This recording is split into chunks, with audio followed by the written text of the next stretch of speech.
Yo, what's up guys? This are Pajamas and Pajamas and I'm Green, and today I want to discuss something with you together.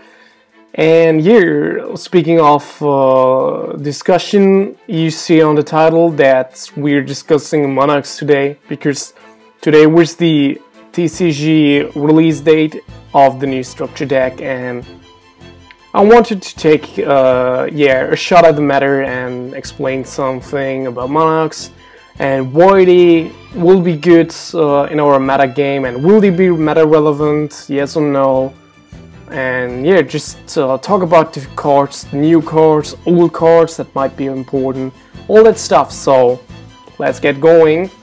And yeah, for start, we just take a step back in time, and that was like the first Monarch support that came out. It was the Mega Monarchs, and obviously those were really bad. I mean, Mobius Mega Monarch, he saw some play, but not in meta game. Ryza, nobody run Ryza the Mega Monarch because Ryza was not good enough. The regular Ryza was a lot better. Grand Mark, never seen that card being played. And people were just like, yeah, then we got Testalos, Mega Monarch, still good effect, but it was not worth the effort running a Mega Monarch in a deck. And we had Sawbuck the Mega Monarch. The effect was cool, and people started messing around with the effect of burning your opponent's extra deck so they cannot play Yu-Gi-Oh anymore, and giving you an instant win condition if you have another monster on board. So yeah, it was pretty good, but it was never game breaking. And we also got Kairs as the last Mega Monarch. So we had those 6 Mega Monarchs, and Monarch players would still like, yeah, we were running like Mega Monarch, or maybe another one, and we running the Treeborn Frog engine still. And yeah, it is good and stuff, and can do some stuff, but yeah, the result, it was always the same, and it was like this. It was just like, why can't they be tier 1? They are just not good enough. Let me cry on those cards. I'm losing every freaking game. Treeborn Frog, he's getting banished by Rhapsody, and I'm just like, no man. I can't get my engine going, and it was not really something. But then someday someone announced in the OCG that we will get this thing, Emperor of Darkness, and today we actually get it in the TCG, and it's the second Monarch structure deck, and this is just as good as a structure deck can be. And I'm so happy that this is coming out, because we have like really good Monarch build. And although people say like, I don't love the new playstyle of the Monarchs, it's not like Treeborn Frog, Reborn, Tribute Engine, I don't love it, it's not that good. I'm just like, yeah dude, it's different, but it's just what the deck needed to go off. And so I'm pretty happy about that. And yeah, so I just wanted to talk about the first cards in the deck, in the structure deck, that might be important. And this is, on the left side you're seeing Erebus, and on the right side you're seeing Aether. Those were the new Mega Monarchs in my eyes. They are not named Mega Monarchs, but obviously they are level 8. They have 2800 attack, 1000 defense. So they have the same stats, the same level as the Mega Monarchs. And they are light and they are darkness. So those are the last attributes we needed for the Mega Monarchs. And we got them now with these 2 cards. I think the cards are pretty good, and not to make a step further saying the cards are actually buster. Or yeah, Erebus is just shuffling back a card from the graveyard, from the field, or from the hand. So first turn, Erebus is making your enemy going -1, and it's just really good. Aether, you can summon him on your opponent's turn. So if you're using Stormforth, it is actually just like, it has a purpose as being a quick spell card. Because before I was always like, why do we have this card as a quick spell card? It doesn't even matter, because I cannot tribute summon in their turn unless I'm running some shit-ass Escalate of the Monarchs or something like that. And I do not want to run those cards, because they are just not optimal. So this bypasses the whole thing. And they are the new big monsters, because Aether can also special summon a Monarch from the deck, and it's returned to the hand. But man, you get it to the hand, you had it on the field, it has the opportunity to make some damage. So those two you need to play. So what else do we got? For me, the best results we've got so far, and this is first the Erebus. Erebus, the Underworld Squire. I think he's good. He's what you need to make the deck going, but more important and most important is obviously Aether, the Heavenly Squire, because I think this is what we need. This is just, it is a warrior, so you can search it with Rhoda. Well, it's at 1, but so you have Rhoda. You have 1-for-1 because it's being a 1. The card says if this card is normal special summon, you can special summon one monster with 800 attack and 1000 defense from your deck. So basically, every little squire, you can choose one, and obviously you always want to go into Aether's, because Aether's is special summoned or normal summoned, and you get a second normal summoning, and then you can use those at tribute fodder. So these cards are just really good. What else? Yeah, we have they have grave effects, just helping you recycle your banished spell and trap cards, or just getting something back from the graveyard. And this is just really good. They're doing so much for the deck. I really love those cards. I like Aether a little more than Aether's, because Aether can get you into Aether's, while Aether's cannot get you into Aether. Then we have some really good spells, and possibly the two new spells and the spells you need for the deck in order to be just like really good. And you can see on the right picture we have the Dominion of the true monarchs, and you see in the picture you have Erebus. He's sitting there on his throne, and he's looking at all the other monarchs and just saying, I am the boss, and I'm ruling you. So the field spell is pretty good. I mean, reducing levels of monsters, and so you can easily tribute summon them, getting those effects going off. And Penditi, or Paradism of the Monarchs, how it is called right now, it is just a really good draw card. It is so good of a draw card. It can let you draw 2 cards. You send 1 spell trap Monarch card, obviously, from your hand to the graveyard, and then you can, even after that, you can banish this, and then if you did, you can just reveal 3 Monarch spell trap cards, and your opponent chooses 1. It's just like Aranya with the counter traps, but for Monarch spell trap cards.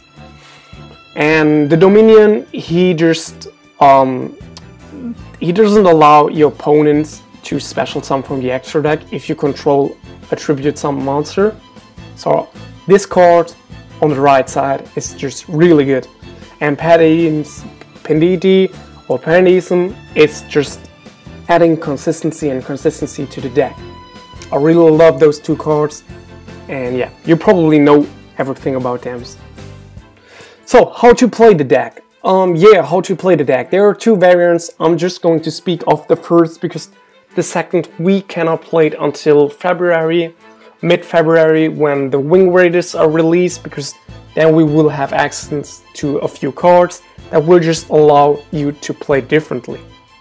So how are we supposed to play the deck? Well, the deck is basically just based around those 2 cards. I mean, you have Erebus and you have Aether, and you want to abuse those cards as much as you can, shuffling cards back from your opponent, special some special some Monarchs by Aether's effect, getting those cards in the hand, putting some damage on board, and yeah, just keep floating with those cards. They're just activating your lock with the field spell and the March of the Monarchs, which is also really good and needed in the deck. And then you obviously we have the little guys, the Aetors and the Deer. You need to play those. And then Panditi and Dominion.